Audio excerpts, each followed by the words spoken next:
Hello and welcome to PH Physics. Today's explainer is voltage, energy per unit charge. By the end of this video, you'll know what volt actually means, how to measure it, and why it's called a potential difference.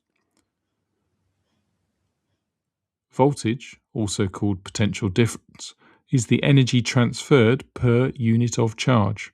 So V equals E divided by Q. Unit, the volt, 1 joule per coulomb. A 12-volt battery transfers 12 joules of energy for every coulomb of charge it pushes through the circuit. Three things. 1.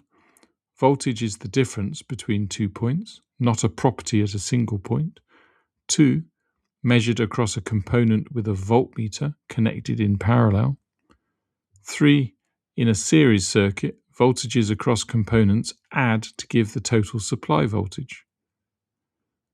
Common slip, calling voltage electricity or electrical pressure. It's specifically energy per coulomb and is measured between 2 points. You can't measure the voltage at a point. Quick example. A 12-volt battery drives 4 coulombs of charge through a bulb. So the energy transferred equals Q times V equals 4 times 8 equals 48 joules. That energy becomes light and heat in the bulb. Right, if any of this is going to stick beyond this video, drop into phmaths.com. You'll find a free 4-week GCSE higher revision planner ready to download, plus mastery workbooks across maths, physics, biology and chemistry too. One for every higher topic, every answer fully worked, every common slip flagged. Simple explanations, serious results. See you next video.